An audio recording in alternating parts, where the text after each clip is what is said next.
Olá, eu sou Eduardo, eu estou aqui hoje para fazer os comentários sobre o oitavo e último capítulo do livro Espelho Índio, do Roberto Gambini. Bom, esse é um capítulo que se chama A Formação da Alma Brasileira e mais uma vez é um capítulo que o Gambini ele vai aglomerar várias das questões assim que ele levanta durante o livro, né? Principalmente de poder pensar o que seria essa alma brasileira, pensar na história, da proposta psicológica, né, de uma análise histórica do Brasil, né, e levanta vários pontos. Ele vai falar que por alma ele está se referindo aqui nesse aspecto de um âmago ou uma essência que nos faz ser quem somos, né, e sobre o qual se constrói uma identidade coletiva, né, e aí a partir disso ele também questiona vários dos mitos assim que constituem a nossa história, né, como por exemplo a ideia de que o descobrimento foi um acidente, né? Então, todos os questionamentos da quantidade de pessoas que viviam aqui antes dos colonizadores chegarem, ou até mesmo há quanto tempo esse continente era habitado, né? Que recentemente se mudou esse paradigma de 5 mil anos para 30 ou 40 mil anos,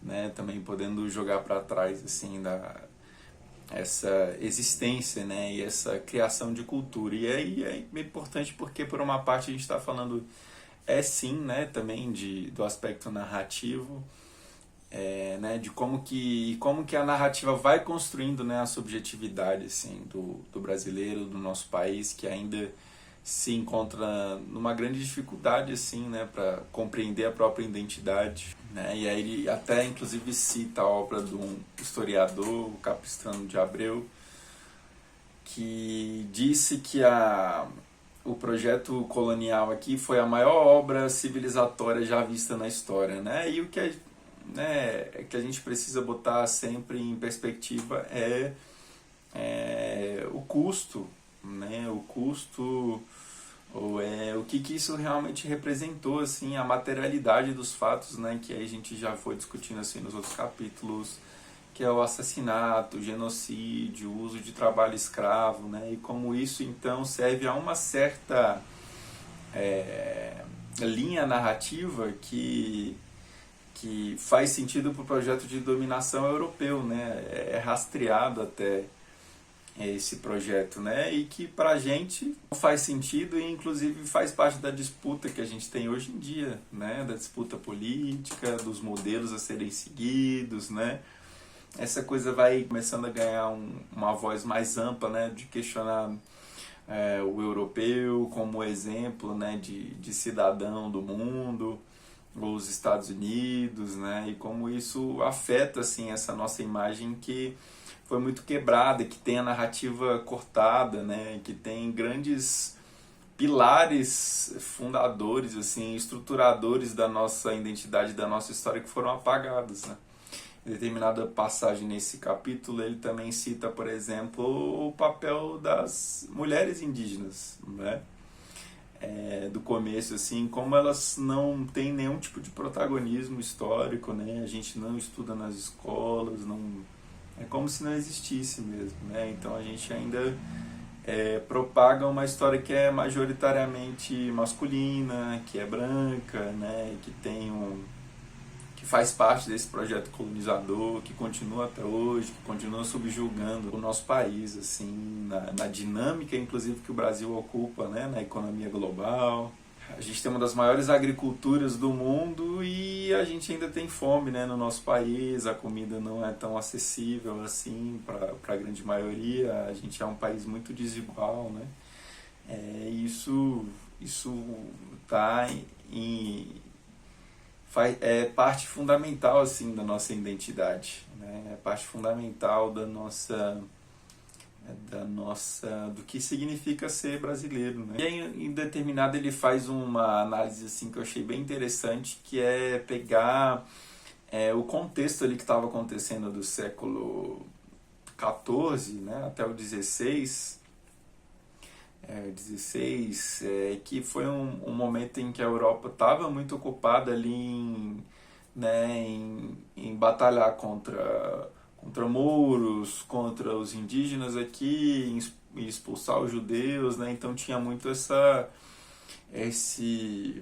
quesito assim de identidade, né? E essa dificuldade ali de lidar com a alteridade, que é um assunto que a gente viu aí permeado no livro todo, né, estava muito em voga e se desenvolveu muito forte nesse momento histórico, né, e o nosso processo de colonização ele acontece dentro desse contexto, né, e como que isso também, de uma certa postura, se a gente for fazer uma análise de certo ponto psicológica, representa essa predominância desse complexo egóico mesmo, né? E aí, em seguida também ele faz um pouco uma análise crítica, assim, que eu acho que a gente precisa ter um olhar crítico sobre, mas que é importante assim para contribuir no diálogo, que é o uso da razão, né? E da lógica, como também ferramentas que fundamentaram, né, a exploração, a violência, o projeto colonial, né? Então tudo estava muito respaldado assim através dessa razão e como que essa razão ela numa dinâmica psicológica ele até fala assim, né? Essa razão ela é excludente, é fria e só se satisfaz com monopólios, né? Então mais uma vez assim é um aspecto que reforça assim essa dificuldade de lidar com a alteridade, né? Ele faz também um comentário assim que eu acho que eu não tenho capacidade mesmo de aprofundar, mas eu acho que vale a pena assim questionar, né? Assim, até que ponto também a gente não reforça esse discurso. É claro que é muito difícil, né, a gente falar desse aspecto de dentro, por dentro, né? Mas ele vai fazer uma contraposição assim daquela cultura europeia muito baseada no racionalismo e na cultura nativa aqui como sendo uma lógica irracional, né? O que valorizaria mais o inconsciente e tal. Aqui do ponto de vista da psicologia junguiana a gente sabe o que ele está querendo dizer, né? Que é uma abertura para a criatividade ou que o princípio egóico ele ocupe o devido lugar, né? E não se coloque acima de todos os outros. Mas acho que a gente precisa ter, né, uma discussão a sério, aprofundada, ou que a gente sempre inclua esse tipo de contexto, assim, saber até onde, né, isso é válido, para que não reforce, assim, sei, o próprio um misticismo, assim, né, que tira o pé da nossa análise, né, tira talvez até a profundidade, assim, né, ou um misticismo que acabe por reforçar assim, né, os estereótipos, né, mas que de certo modo assim ele também se ampara naquela ideia assim de que para os europeus, os portugueses que chegavam ali, o continente ele estava representando um pouco esse mundo do inconsciente, né, de tipo um lugar super novo, desconhecido, com animais diferentes, com uma flora diferente, com esses habitantes diferentes, né. E inclusive em determinado momento há uma dicotomia, né? Então, por parte da natureza, separando os humanos que viviam aqui, então a natureza representava esse aspecto do Éden, mas as pessoas distanciadas do Deus cristão então representavam o aspecto demoníaco, né?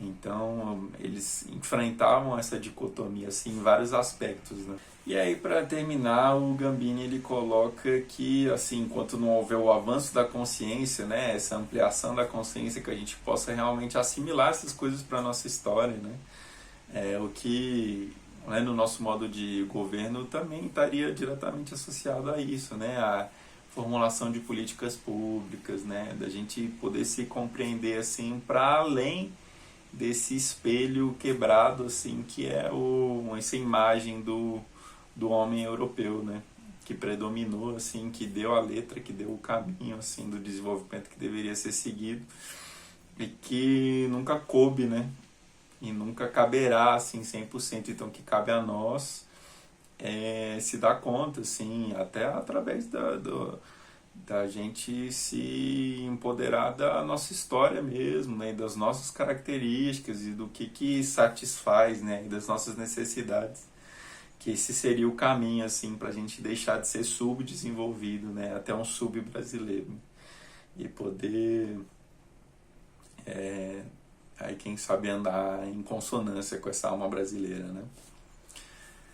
E bom, é isso. A gente chega ao fim aqui do capítulo 8 também do livro como um todo. Eu agradeço você aí que assistiu, que esteve aqui comigo. E é isso, deixo um abraço e a gente se vê nas próximas discussões.